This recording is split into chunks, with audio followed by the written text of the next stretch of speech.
Selamat siang, selamat malam Bapak dan Ibu dan seluruh masyarakat serta guru-guru hebat di Indonesia. Kali ini saya mempresentasikan aksi nyata saya yang topik kedua, yaitu mengenai kurikulum dalam pembelajaran pada platform Merdeka Mengajar. Disampaikan oleh Muhammad Nur Rambe, SPD GR. Kita pernah mendengar dan bahkan sering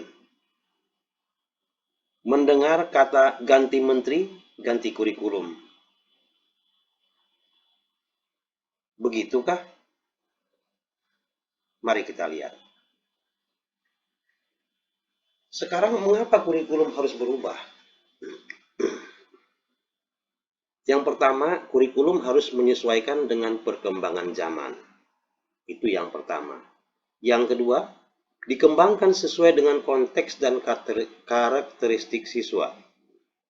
Yang ketiga, menyiapkan generasi mendatang yang mampu menghadapi situasi di zamannya. Kurikulum harus menyesuaikan perkembangan zaman. Maksudnya apa? Dalam dunia pendidikan, adanya kurikulum sangatlah penting. Arah dan tujuan pendidikan diatur di dalam kurikulum, sehingga dalam merancang, melaksanakan, dan mengevaluasi pembelajaran, guru akan berpatokan pada kurikulum yang dipakai di satuan pendidikannya. Apa sih itu kurikulum? Kurikulum merupakan panduan pembelajaran pada satuan pendidikan, di mana dapat dimaknai sebagai titik awal sampai titik akhir dari pengalaman belajar peserta didik. Kurikulum itu kompleks dan multidimensi. Kurikulum itu dapat diibaratkan sebagai jantungnya pendidikan. Peran dan fungsi kurikulum itu sendiri.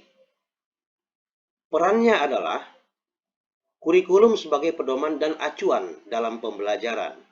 Sedangkan fungsinya, kurikulum bagi pendidikan adalah untuk memandu dan dalam proses belajar peserta didik.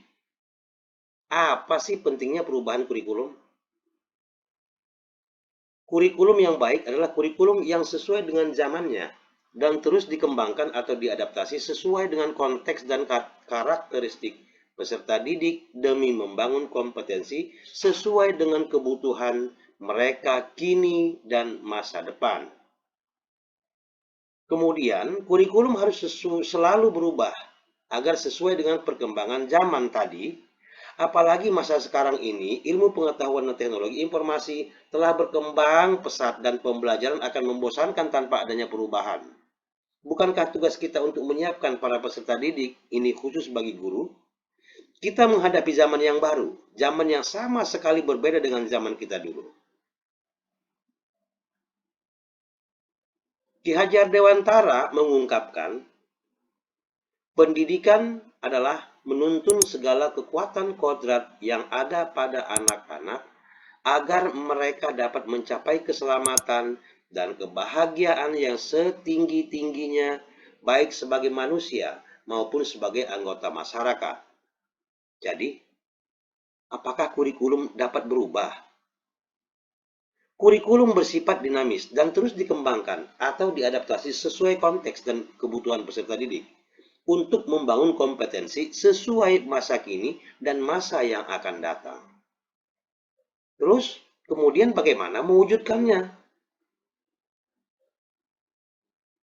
Seluruh komponen masyarakat, yaitu peran orang tua, masyarakat sekitar, dan sekolah harus menempatkan kebutuhan, pendapat, pengalaman, hasil belajar, serta kepentingan peserta didik sebagai pengembangan kurikulum, karena kurikulum dirancang untuk kebutuhan peserta didik.